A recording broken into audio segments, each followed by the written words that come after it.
$40. That's often around what it costs in Japan to see a doctor and get medicine when you get the flu. As a Japanese person, this is completely normal for me. You can usually walk into a clinic the same day with no complicated plan and no huge bill. Today, I'll show you what actually happens from the moment you wake up sick, the walk-in process, the short consultation, and the separate pharmacy.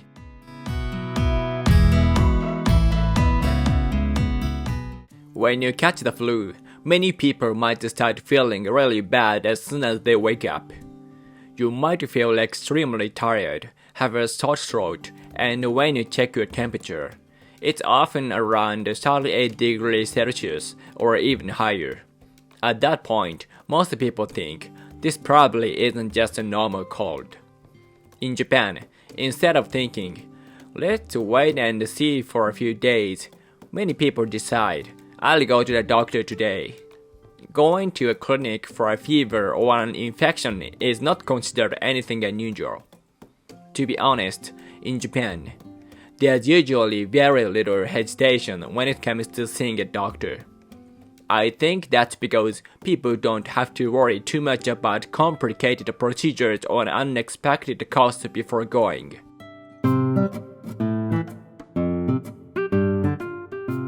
Many internal medicine clinics in Japan allow walk-in visits without any prior appointment.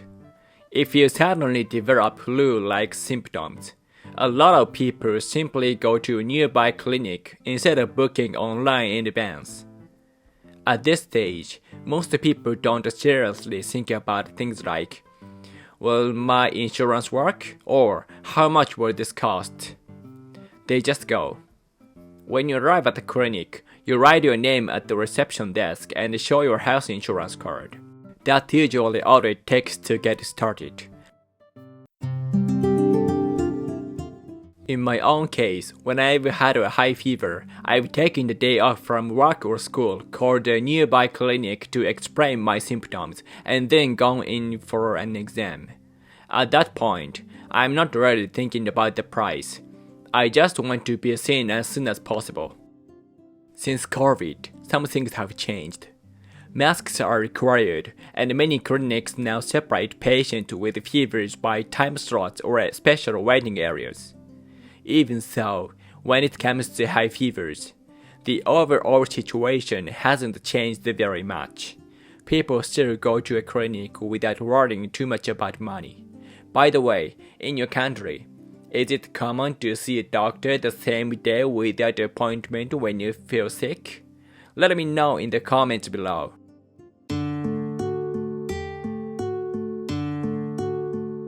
There's a common saying about Japanese hospitals and clinics: the waiting time is long, but the consultation is short.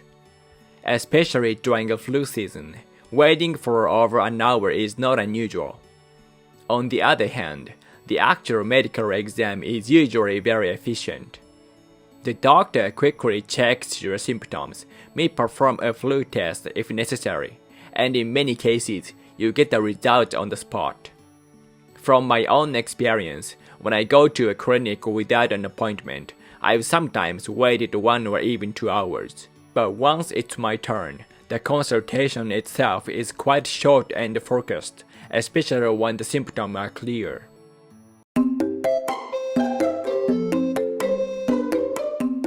But before we move on to payment and the pharmacy process, let's take a quick culture break and talk about what Japanese people usually eat when they catch a cold.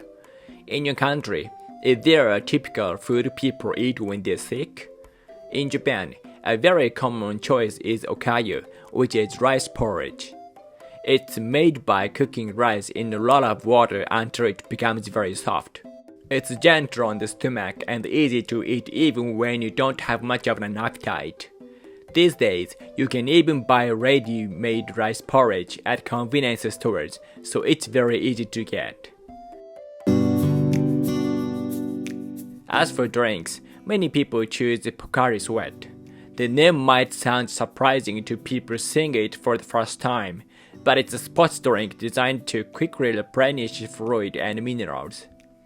For many Japanese people, the standard routine when they catch a cold is Eat rice porridge, drink Pocari Sweat, and get plenty of rest. What's the comfort food in your country when you're sick? Please let me know in the comments.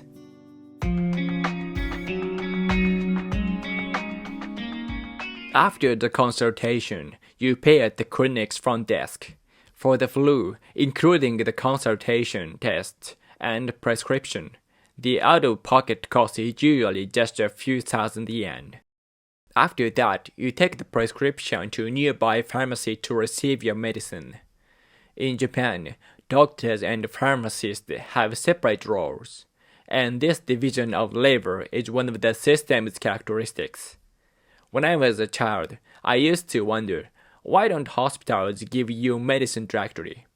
Now it feels completely normal, but for people experiencing Japanese healthcare for the first time, this system might seem a bit unusual. Sometimes there's a wait at the pharmacy as well, so if another pharmacy nearby looks less crowded, that can be a good option.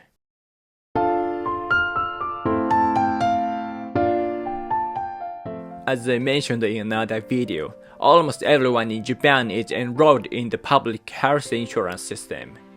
In general, patients pay about 30% of their total medical costs. Because of this, flu treatment and medication really put serious financial pressure on people's daily lives. There's also a system that refunds medical expenses if they exceeded a certain limit, depending on your income. Thanks to this, in Japan, getting sick is not strongly associated with financial ruin.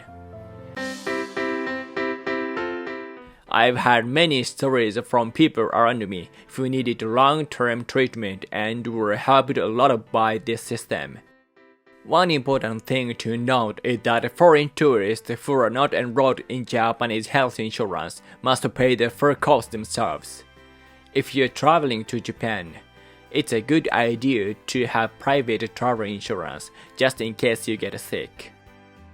Finally, in your country, how much does it usually cost to see a doctor for a cold or the flu? I'd be very interested to hear your answers in the comments.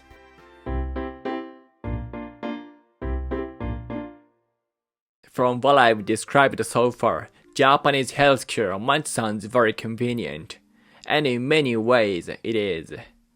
Being able to visit a clinic without worrying too much about timing or cost is a major advantage. However, there are still challenges. Long waiting times and the increasing burden of social insurance costs are ongoing issues, especially as Japan's population continues to age. The system is not perfect, but one very distinctive feature is that getting sick is less likely to become a major life risk compared to many other countries.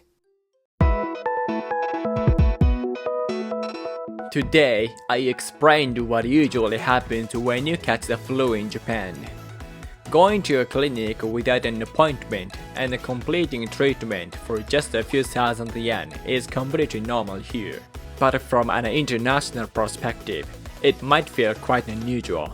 I'll continue sharing information about daily life and systems in Japan based on my own experiences.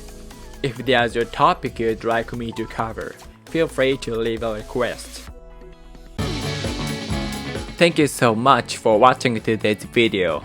If you have any questions, or if you'd like to share your own experiences, please feel free to leave a comment below.